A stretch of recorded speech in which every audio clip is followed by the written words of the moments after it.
Good afternoon. आज के इस सेशन में आपके बीच में आने का मुख्य उद्देश्य है कि अभी 11 अक्टूबर को जो यूपी पीसीएस पीटी का एग्जाम हुआ है और 4 अक्टूबर को आईएएस प्री का एग्जाम हुआ। अब ये दोनों एग्जाम के बाद, आईएएस प्री के एग्जाम के बाद और यूपी पीसीएस प्री एग्जाम के बाद मेंस की तैयारी की आवश्यकता है ऐसे लोगों को जिन्होंने आईएएस प्री दे रखा है और उनका एग्जाम अच्छा गया है और उनको लगता है कि वो क्वालिफाई कर जाएंगे। यूपी पीसीएस का भी ऐसे लोग जिन्होंने एग्जाम दिया और उनका अच्छा गया है और उनको लगता है कि वो भी मेंस का देने का मौका उनको भी मिलेगा। ऐसे लोगों के लिए भी मेंस की तैयारी, चूंकि अभी जस्ट पीटी हुआ है, अब अगले जो नए लोग हैं उनको भी मुझे लगता है कि अभी थोड़े दिन तक मेंस की तैयारी पर ही फोकस करनी चाहिए और उसके बाद जब अगला नोटिफिकेशन आएगा तो उसके बाद फिर पीटी पर वो फोकस करना शुरू करें। इवन जो आईएएस प्री का एग्जाम देने वाले, नेक्स्ट जो 2021 में आईएएस प्री का एग्जाम देने वाले हैं, वो अभी से ही पीटी की तैयारी नहीं कर सकते। अगर जून में, अगले 2021 जून में, तो अभी काफी टाइम है पीटी की तैयारी शुरू करने का। और ये भी बात है कि मेंस की तैयारी से मेंस का तो 100% सिलेबस कवर होता है, साथ में उससे करीब 60% के आसपास, 50 से 60% ऑब्जेक्टिव की तैयारी भी हो रही है, यानी जो आपका पीटी है वो भी साथ में चल रहा है। क्योंकि कोई भी टॉपिक अगर ले लें, इवन मान लीजिए स्पेस टेक्नोलॉजी की बात करें या ऑर्गेनिक फार्मिंग की बात करें या ये जो एग्रीकल्चर से रिलेटेड जो कानून आया हुआ है इसकी बात करें, तो जब इसका मेंस ओरिएंटेशन हम लोग करते हैं आईएएस और यूपी पीसीएस के लिए, तो ऐसा नहीं है कि इसमें हम फैक्ट्स कवर नहीं करते हैं, इसके प्रोविजंस को कवर नहीं करते हैं, इसके प्रोविजंस को भी कवर करते हैं। तो इसलिए अभी के टाइम पे मुझे लगता है कि अब जब जस्ट एग्जाम जिनका अच्छा गया है वो तो 100% कंपल्सरली मेंस पर फोकस करेंगे। जिनका एग्जाम अच्छा नहीं गया, किसी कारण से तैयारी नहीं हो पाई या फोकस थोड़ा सा डिस्टर्ब था और इस कारण से उनका एग्जाम अच्छा नहीं गया, तो उनको अगला चांस देना पड़ेगा, आईएएस का भी, यूपी का भी। और प्लस नए लोग जो पहली बार 2021 में, चाहे वो आईएएस का चाहे यूपी पीसीएस का अटेम्प्ट जो लेने वाले हैं, उनको, ये सभी ग्रुप के लोगों के लिए ये सुटेबल टाइम है मेंस की तैयारी करने का। और कहा जाता है कि अब यहाँ पे दो अप्रोच है। एक है कि भाई पीटी पास नहीं करेंगे तो इस मेंस की तैयारी का क्या फायदा, लेकिन उल्टा भी सही है कि अगर मेंस की तैयारी नहीं है तो उस पीटी पास करने से क्या फायदा। और पीटी की तैयारी करने से मेंस का 10% भी तैयार नहीं होगा, लेकिन मेंस की तैयारी करने से मेंस का 100% और पीटी का भी काफी पार्ट तैयार हो जाता है। तो अच्छा तरीका यह है कि अभी के टाइम पे अगर आप सरकारी नौकरी में जाना चाहते हैं, अखिल भारतीय ये आईएएस के माध्यम से ऑल इंडिया सर्विसेज में आना चाहते हैं, एलाइड सर्विसेज में आना चाहते हैं, सेंट्रल गवर्नमेंट में आना चाहते हैं, या यूपी पीसीएस के माध्यम से आप उत्तर प्रदेश में एसडीएम, डीएसपी या अन्य अधिकारी बनना चाहते हैं, तो आपको ये टाइम है जब आप, एक बार फिर रिपीट कर रहा हूं, मेंस की तैयारी पे फोकस करिए।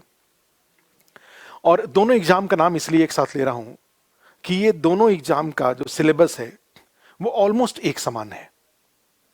यूपी का सिलेबस थोड़ा सा ज्यादा है, क्योंकि आईएएस का, जीएस के जो 4 पेपर हैं, जीएस की अगर बात करूं तो जो 4 पेपर है उसमें ऑलमोस्ट +20% उसमें यूपी स्पेशल जुड़ा हुआ है। जैसे इकोनॉमी की बात करें तो इकोनॉमी में जहां भी जाएंगे, ये सारा सिलेबस, इकोनॉमिक्स का सिलेबस हमने सामने रखा हुआ है, तो उसमें कई जगहों पे ये यूपी का ही सिलेबस है, हमने सामने रखा था, क्योंकि यूपी दिखाना ये चाह रहा था कि भाई अभी के टाइम पे जाएंगे तो फिर आईएएस का भी पेपर 3 उसमें हम बताते इसी सिलेबस में, क्योंकि यूपी का जो इकोनॉमिक्स का सिलेबस है वो थोड़ा ज़्यादा है और यूपीएससी का सिलेबस थोड़ा छोटा है, उसमें कुछ टॉपिक्स कम हैं।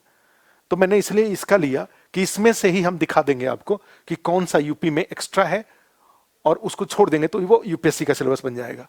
तो दोनों का सिलेबस, माने UP special, UP government, Uttar Pradesh सरकार की जो प्रमुख योजनाएं हैं, प्रमुख जो उनके इनिशिएटिव्स हैं, वो इसमें आके जुड़ जाता है। Land reform overall India plus UP government, organic farming overall India UP government, agriculture price policy all India UP government. उस तरह से जाते हैं तो infrastructure development all over India UP government, central government के इनिशिएटिव यूपी गवर्नमेंट। तो सब में ऑलमोस्ट जो यूपीएससी का सिलेबस है उसमें, उसके कंपैरिजन में यूपी का इकोनॉमिक्स का सिलेबस भी थोड़ा ज्यादा है और प्लस उसमें यूपी स्पेशल भी कुछ जुड़ जाता है।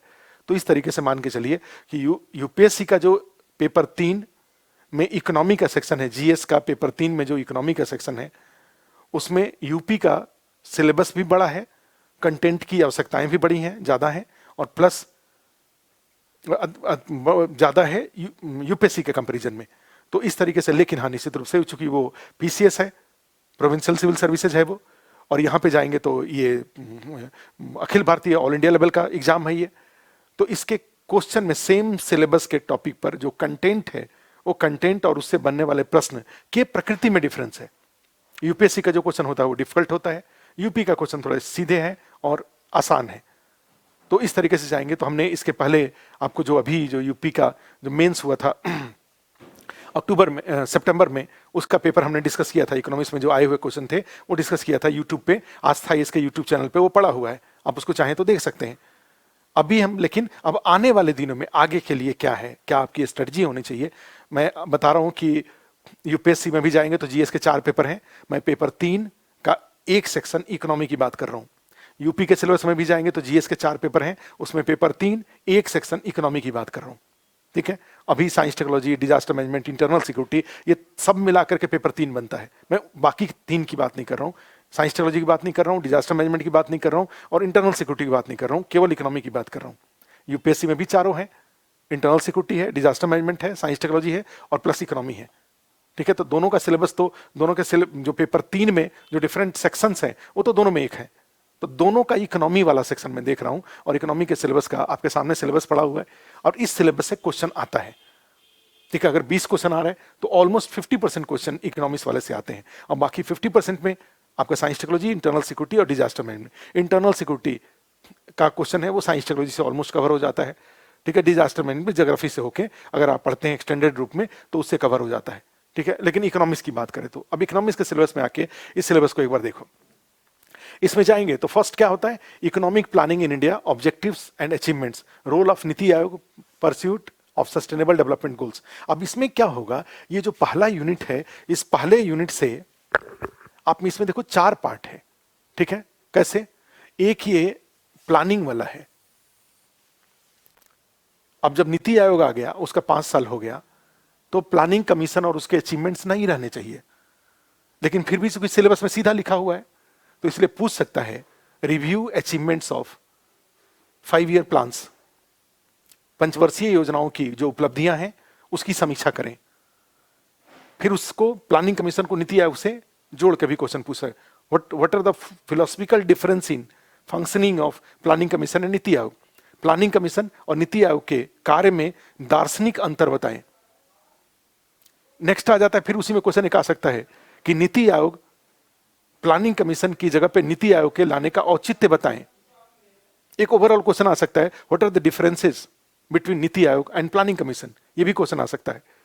और नेक्स्ट आ सकता है कि पंचवर्षीय योजनाओं की समीक्षा करें या पंचवर्षीय योजनाओं की उपलब्धियों की समीक्षा करें, review the achievements of 5 year plans, ठीक है। तो इसमें आता है कि आप जैसे 12 पंचवर्षीय योजनाएं हैं और उसके जो अचीवमेंट्स रहे हैं, तो यहां पे कई तरह के, तो एक पहला वाला चूंकि सिलेबस में लिखा हुआ है तो इसलिए ये इस टॉपिक से क्वेश्चन आ सकता है, ठीक है।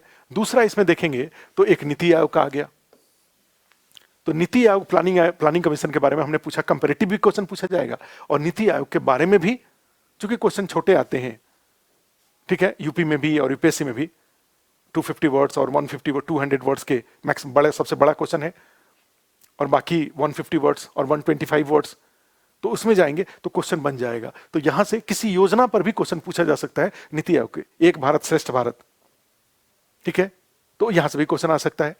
तो ऐसे ऐसे अटल इनोवेशन मिशन के ऊपर क्वेश्चन आ सकता है, 125 वर्ड कोई ज्यादा नहीं हुआ, ठीक है। और नीति आयोग की पिछले 5 साल की जो उपलब्धियां हैं, developmental road map of Niti आयोग, इस पर किसी पर भी क्वेश्चन आ सकता है।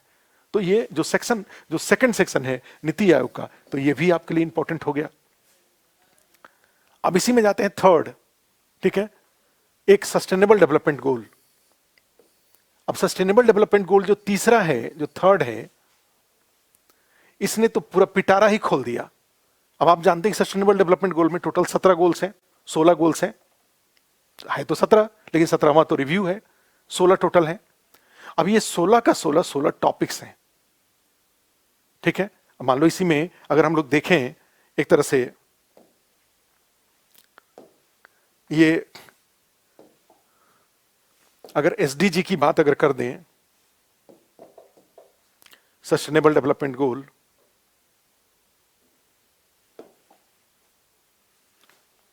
और इसमें गूगल इमेज में जाकर के, तो अब सोच के देखो, ये 17 टोटल दिया हुआ है इसमें, तो ये किसी को भी, इसी को चलो इसी को टिक कर लेते हैं। अब ये 17 है, तो आपको नहीं लगता है कि 17 का 17 ये क्या है? 17 का 17 टॉपिक्स है आपके एग्जाम का। नो पॉवर्टी, पॉवर्टी एलिवेशन हो गया। जीरो हंगर, खाद्य सुरक्षा से रिलेटेड हो गया। गुड हेल्थ एंड वेलबींग हो गया, हेल्थ सेक्टर से रिलेटेड हो गया। क्वालिटी एजुकेशन, एजुकेशन पे क्वेश्चन आपसे पूछा जा सकता है। जेंडर इक्वालिटी, जेंडर बजटिंग और इस सब पे क्वेश्चन आ सकता है। तो इस तरीके से टोटल 17 टॉपिक है, ये 16 टॉपिक है, लास्ट वाले को छोड़ देता हूं। ये partnership of for the goals, एक आईआर में ये आ सकता है कि एसडीजी के गोल्स को अचीव करने के लिए ग्लोबल पार्टनरशिप का वर्तमान स्थिति क्या है, कौन कौन सी यूएन की एजेंसी जिसमें पार्टिसिपेट कर रही हैं, भारत के द्वारा अन्य देशों के साथ किस प्रकार इस मामले में सहयोग किया जा रहा है, ठीक है। तो यहां पे भी क्वेश्चन बन जाता है। तो ऐसी स्थिति में सोच के देखो, ये जो एसडीजी है, तो यहां पे फिर अगर हम अपने सिलेबस में जाएं, ठीक है, तो यहां पे सिलेबस में जाकर के हम लोग अपनी जगह पे आ सकते हैं।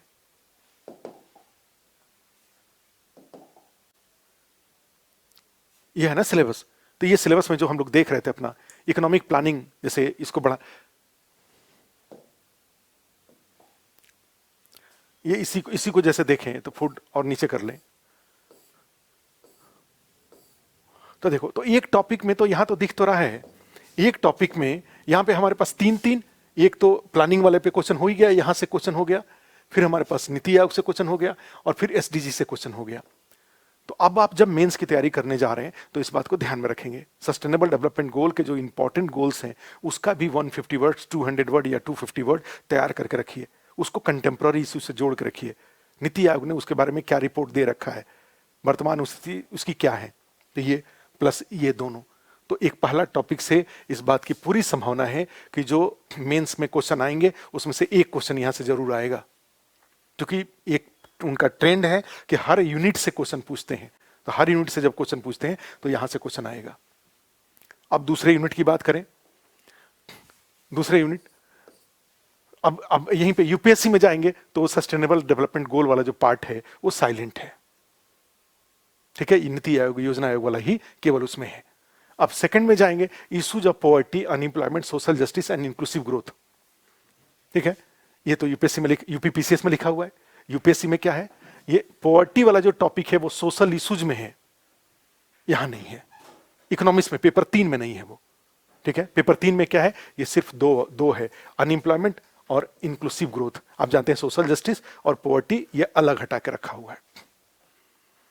तो इस पॉइंट ऑफ व्यू से जाएंगे तो 2 ही यूनिट में यूपीएससी का सिलेबस थोड़ा छोटा हो जाता है, और प्लस कंटेंट वाइज जाएंगे तो यहां पे प्लस यूपी सरकार के जो यूपी गवर्नमेंट के जो योजनाएं हैं वो भी इसमें पॉवर्टी में भी जोड़ना होगा, अनएम्प्लॉयमेंट में भी जोड़ना होगा, सोशल जस्टिस में भी जोड़ना होगा और इंक्लूसिव ग्रोथ में भी जोड़ना होगा, यूपी गवर्नमेंट के इनिशिएटिव्स, ठीक है। तो इस पॉइंट ऑफ व्यू से आपको यहां पे क्या करना होगा, सिलेबस के कंपेयर करें तो यूपी का सिलेबस थोड़ा बड़ा है, लेकिन फिर भी क्वेश्चन का लेवल यहां पे आसान होगा यूपी में, यूपीएससी में क्वेश्चन का लेवल थोड़ा डिफिकल्ट होगा। तो यहां पर भी क्या हो जाता है, इस सेकंड नंबर यूनिट से भी पॉवर्टी से रिलेटेड एक क्वेश्चन, अनएम्प्लॉयमेंट और इंक्लूसिव ग्रोथ, तीनों में से कोई एक क्वेश्चन यहां से भी आ सकता है। आपको अपने नोट्स को अब जब क्लास में पढ़ें तो तीनों को ठीक से करिए।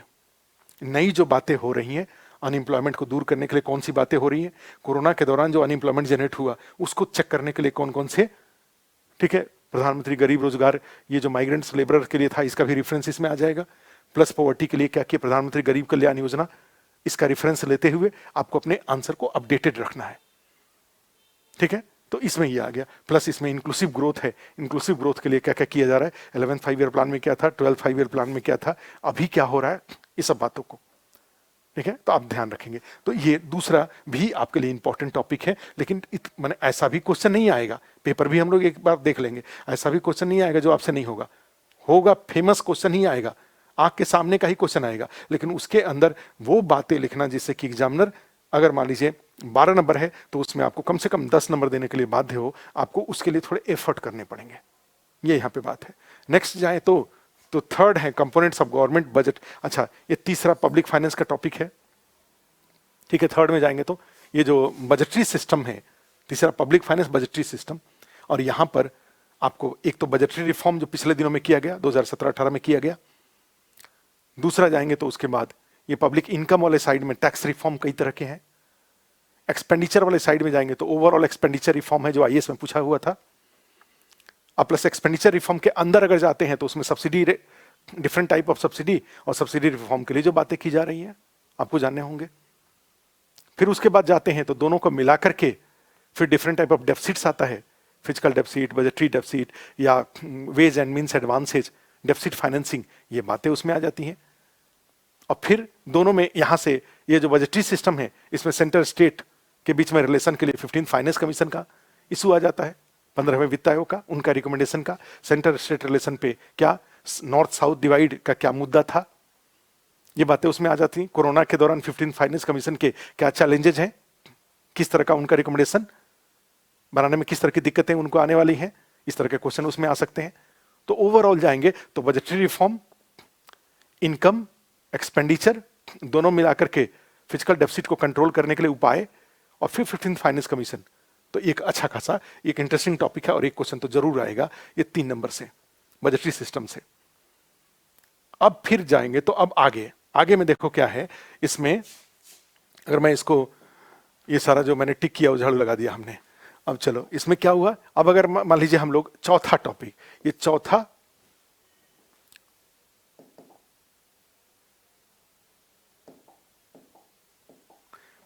चौथा मान लो जैसे ही, अच्छा ब्लैक ही आ गया,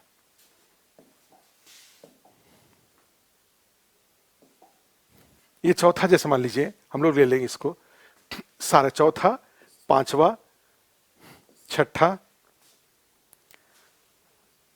सातवां, ये 4 यूनिट देखो क्या लिखा हुआ है।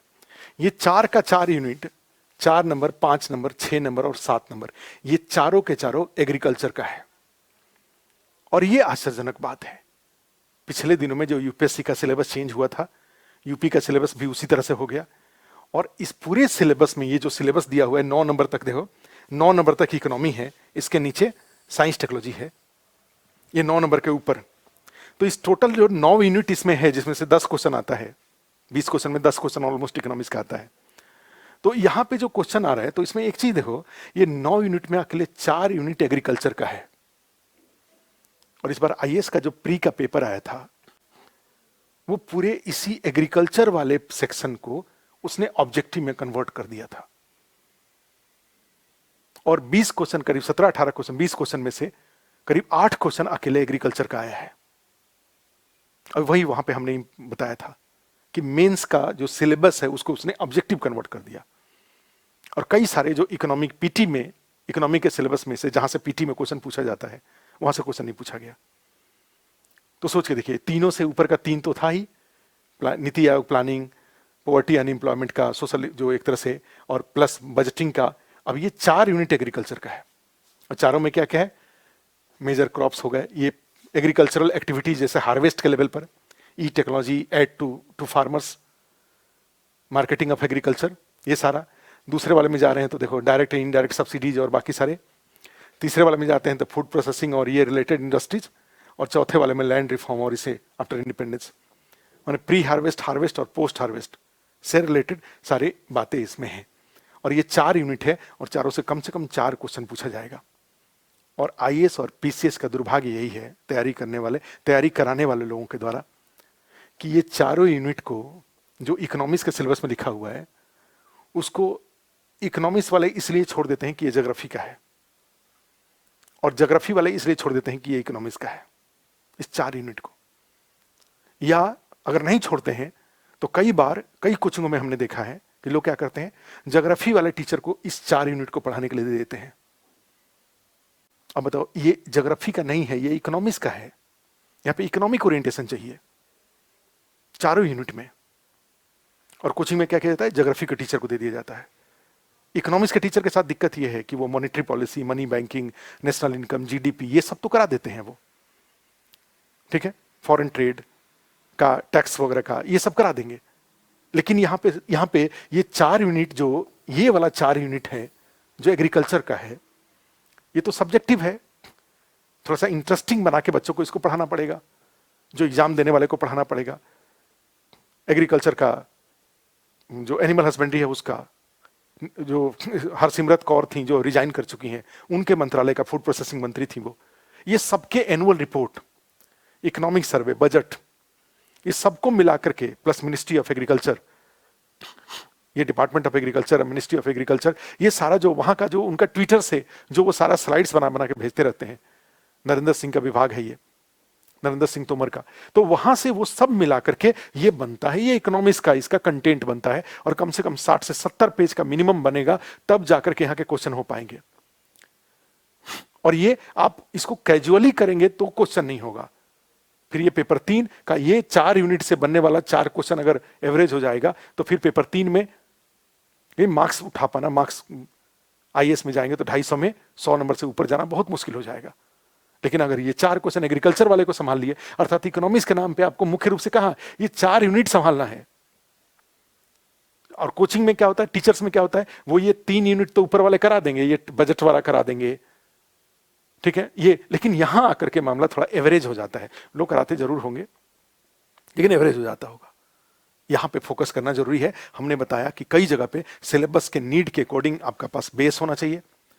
प्रेस इंफॉर्मेशन ब्यूरो से एनुअल रिपोर्ट, जो जितने भी इसमें कंसर्न मिनिस्ट्रीज डिपार्टमेंट है वहां के, प्लस बजट से, इकोनॉमिक सर्वे से, उत्तर प्रदेश का, अगर आप सेंट्रल गवर्नमेंट के दे रहे हैं तो उसमें उत्तर प्रदेश की जरूरत नहीं है, लेकिन अगर यूपी का मेंस दे रहे हैं तो आपको उत्तर प्रदेश का।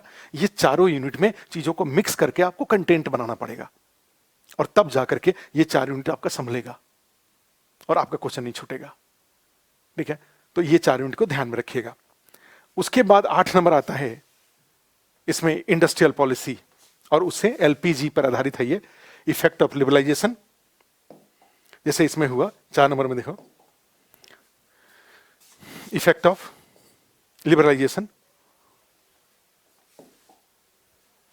effect of liberalization and globalization in economy, changes in industrial policy and their effects in industrial growth।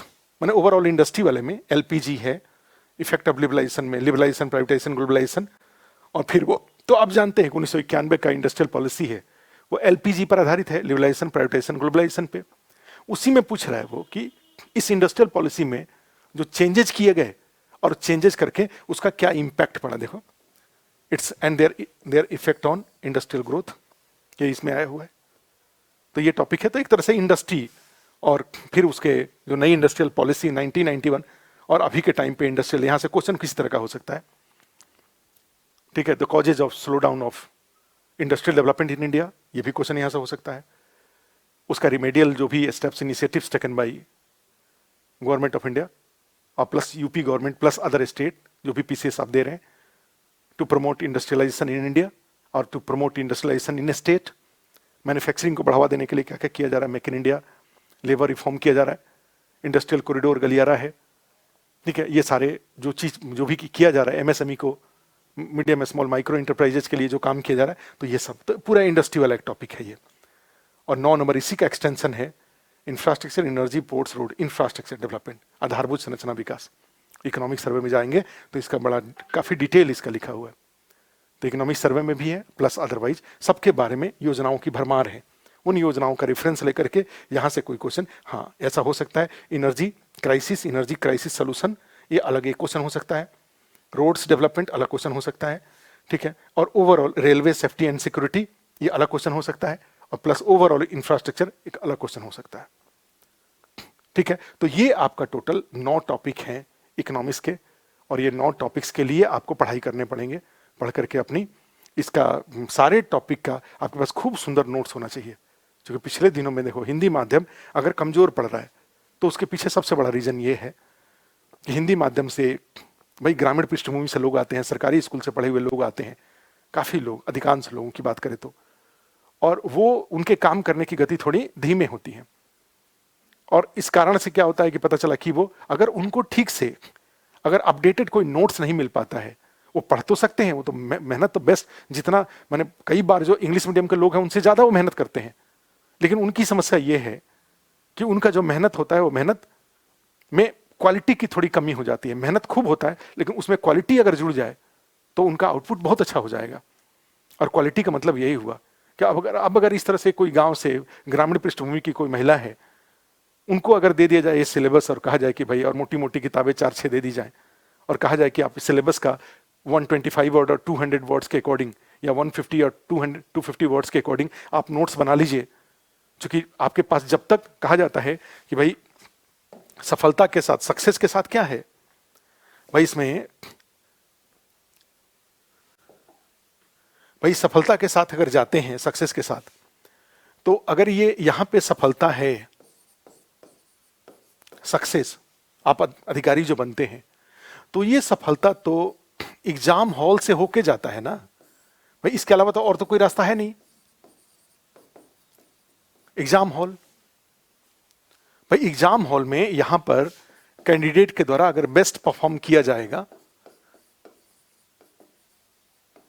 Best perform करेंगे, श्रेष्ठ प्रदर्शन करेंगे तो सफलता मिलती है।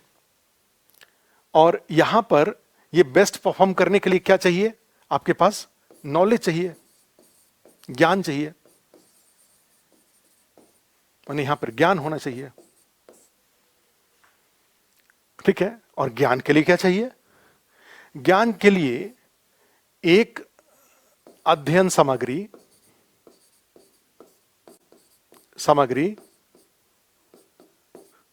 को 10 बार या 10 अध्ययन सामग्री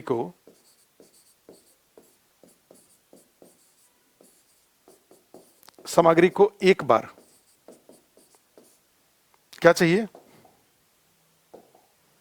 मैंने हमने कहा एक अध्ययन सामग्री को 10 बार या 10 अध्ययन सामग्री को एक बार। मुझे लगता है कि ये वाला रास्ता ज्यादा अच्छा है। एक अध्ययन सामग्री को 10 बार पढ़ेंगे तो ज्ञान होगा, और ज्ञान होगा तो इसमें अपनी इंटेलेक्चुअलिटी, आपकी अपनी जो विद्वता है, आपकी अपनी चिंतनशील जो क्षमता है, उसको इसमें, इस ज्ञान में अपना व्यक्तिगत विशेषता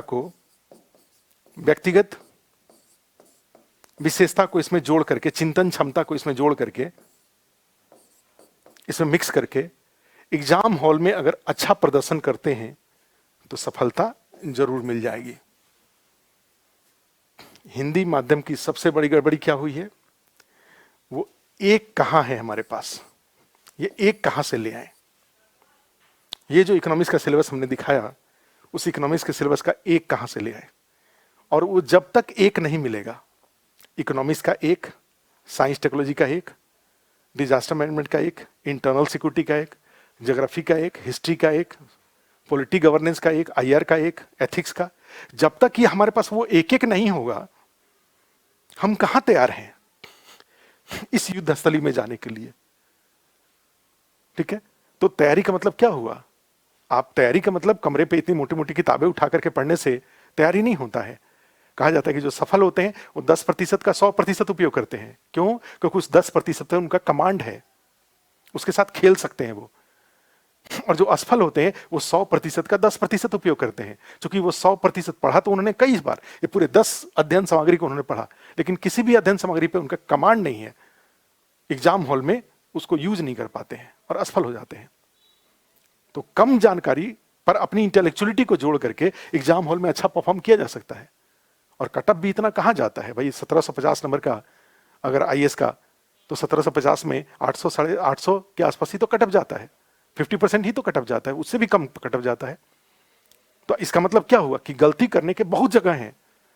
अच्छा करने पर फोकस करिए, जो नहीं हो रहा है उस पर मत जाइए। पूरा 100%, 150% सिलेबस कवर करने की कोशिश मत करिए। जितना आपसे हो सकता है उसको बेस्ट तरीके से करिए।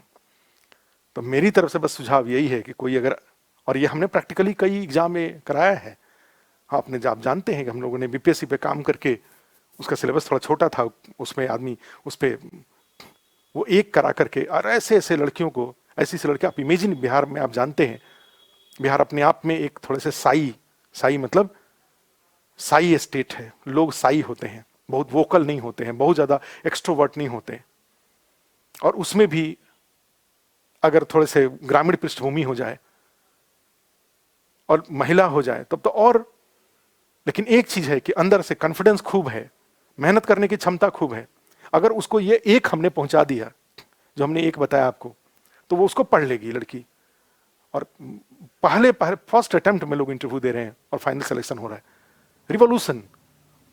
अरे खुद विश्वास नहीं होता है कि इतना आसानी से एसडीएम बना जाता है, इतने अधिकारी आसानी से सीडी डीएसपी और सीटीओ बना जाता है। आस्था इसमें तो माने रिवॉल्यूशन है। उसमें हमारा कोई, बस हम लोगों ने इतना ही किया। बच्चे में तो सारी क्षमता थी, उसके पेरेंट्स ने सपोर्ट किया, भाई ने, बहन ने, हस्बैंड ने सपोर्ट किया।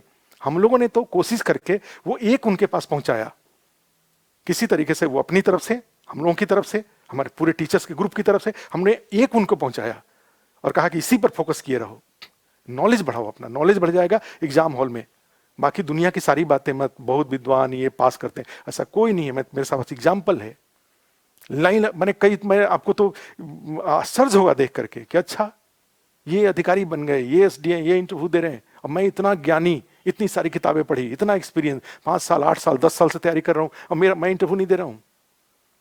आपके साथ क्या दिक्कत है? बस वही दिक्कत है कि 50 किताब आपके पास है, नॉलेज कंक्लूड नहीं हो रहा है, ज्ञान का वो नहीं हो रहा है, निष्कर्ष नहीं निकल रहा है जिसको कि एग्जाम हॉल में यूज होना है। और जब तक एग्जाम हॉल में भाई ज्ञान होगा तब तो लिखेंगे, अनुमान क्या लिखेंगे? अनुमान तो बात बनाएंगे। हम लोग मान लीजिए कोई जाता है कहीं पे लेक्चर देने के लिए, अगर वो प्लान करके प्रिपेयर करके नहीं गया हुआ है तो इधर उधर की बातें करेगा। आपने भी अपने सिलेबस की चीज़ों को अगर सही ढंग से उसका प्लान नहीं किया, उसका नोट्स आपके पास नहीं था, उसको कई बार आपने पढ़ा नहीं, तो एग्जाम हॉल में जाके तो आप इधर उधर की बातें लिखेंगे। जो आपका कंपटीटर है वो टू द पॉइंट लिख रहा है, आप इधर उधर की बातें लिख रहे हैं। सफलता का एक ही रास्ता है, ये 100 किताबों से सफलता नहीं मिलेंगी। हम एक जमाना था कि ये टीचर क्या करते थे कि 100 किताबों को एक किताब में कन्वर्ट करा के आपको देते थे, एक ज्ञान का एक लेवल उठा देते थे। बाकी उस ज्ञान से जो आपका कॉन्फिडेंस बढ़ता था, उससे आप बाकी अपने आसपास की चीजों को देख करके और बेस्ट परफॉर्म करके आके सिलेक्शन पा जाते थे। आज आपका रूम लाइब्रेरी बन चुका है, डिजिटल लाइब्रेरी है, प्लस अदरवाइज भी लाइब्रेरी है, पुस्तकों की, नोट्स की भरमार पड़ी हुई है, फोटोकॉपी का। और पता चला कि जब ज्ञान के लेवल पे जाते हैं तो ये सब ऐसे ही है। ज्ञान के लेवल पे अपना इंटेलेक्चुअलिटी केवल यूज हो रहा है, प्रिपरेशन यूज नहीं हो रहा है। तो इसलिए मेरा मानना यही है कि मैं तो आपको वो इकोनॉमिक्स में वो एक कॉपी जरूर बनवा दूंगा। 27 तारीख से हम लोग क्लास शुरू कर रहे हैं, 27 अक्टूबर को 9 बजे से। जो जॉब में, गवर्नमेंट जॉब वाले लोग हैं उनके लिए बस ये है कि चूंकि क्लास लाइव भी है और रिकॉर्डिंग भी है, तो जब आप फ्री रहिए तो लाइव देखिए, लाइव फ्री नहीं है तो रिकॉर्डिंग में अवेलेबल रहेगा, आप रिकॉर्डिंग में उसको देखिए। और रिकॉर्डिंग में देख के कोई दिक्कत हो तो सारे मेंस वालों के लिए हम लोग का व्हाट्सएप ग्रुप, उसमें हम रहेंगे, मेंबर रहेंगे। आप हमसे कोई क्वेश्चन पूछिए, फोन करके क्वेश्चन पूछिए, हम उसका जवाब देंगे। ठीक है? तो जो मेंस देने वाले लोग हैं, यूपी का मेंस देने वाले हैं, यूपीएससी का मेंस देने वाले हैं इस साल या आगे भी देने वाले हैं, उनके लिए जीएस पेपर 3 का जो इकोनॉमिक सेशन है वो मैं लेकर के 27 तारीख को 9 बजे आपके बीच में आ रहा हूँ। और आप वहाँ से करीब 40 दिन लगेगा ये जो सिलेबस हमने दिखाया उसको कवर करने में। उसका हम खूब सुंदर आपका एक नोट्स बनवा देंगे, बिल्कुल अपडेटेड, और जिसको आप कई बार पढ़ करके एग्जाम में जाके आप लिख दीजिए आपका ये पेपर 3 का ये सेक्शन। और निश्चित रूप से वहाँ जो नॉलेज होगा, तो नॉलेज से आप अन्य कई जगहों पर भी, जीएस के अन्य या ऑप्शनल में भी कई जगहों पर उस ज्ञान का यूज कर सकते हैं। आप करके आप अच्छा कर सकते हैं। पढ़ने का एक तरीका भी मिलेगा, 50 से ज़्यादा क्वेश्चन सिलेबस के साथ साथ, जो टॉपिक खत्म होगा उसके साथ जो भी प्रोबेबल क्वेश्चंस है वो सारे क्वेश्चंस का फॉर्मेट भी हम डिस्कस कर देंगे। पीछे जो क्वेश्चन आया हुआ है आईएएस में, पीसीएस में आया हुआ है, उसका आंसर फॉर्मेटिंग भी करा देंगे। एक आध 2 3 जो टेस्ट होगा वो टेस्ट भी ले लेंगे। हमारी चीज़ें कंप्लीट हो जाएंगी और इस सेक्शन से आप निश्चिंत हो जाएंगे, ये मैं आपको विश्वास दिलाता हूँ। तो ये मेरी तरफ से आपके 27 अक्टूबर को जो 9 बजे हम लोग इकोनॉमी का क्लास शुरू कर रहे हैं, मेंस का, उसमें आप सभी लोगों का स्वागत है। आप उसमें ज़रूर आइए और आकर के एक बार कोशिश करिए, मेरी बातों को समझने की कोशिश करिए। देखिए मैं आपको समझा पाता हूँ कि नहीं, मेरा विश्वास है कि मैं आपको ज़रूर वो आपका इकोनॉमिक्स का जो सेक्शन है, जो हमने सिलेबस आपके साथ डिस्कस किया, यूपीएससी का, और हुआ यूपीएससी में जाएंगे तो एक इन्वेस्टमेंट मॉडल, एक एक्स्ट्रा और टॉपिक उसमें है, तो वो सब मिला करके हम ऐसा करेंगे जिससे कि आपका यूपीएससी और यूपीपीसीएस का दोनों का जो इकोनॉमी, प्लस मध्य प्रदेश का कोई एग्जाम दे रहा है, प्लस उत्तराखंड का कोई एग्जाम दे रहा है, प्लस राजस्थान का कोई मेंस का एग्जाम दे रहा है, तो ये सारे मेंस के जो इकोनॉमिक्स का सेक्शन है वो मैं अच्छे से करा दूंगा, कुछ भी छोड़ूंगा नहीं। ठीक है, ये करा दूंगा, आपका कॉपी बन जाएगा। आप जहाँ भी एग्जाम देते हैं अपना दे दीजिए और उससे आप अपने सफलता में सहयोग प्राप्त करिए। तो ये मेरी तरफ से आज आपके लिए इतना ही था। धन्यवाद। फिर दोबारा हम लोग मिलेंगे रेगुलर क्लास में 27 तारीख को 9 बजे। Thank you.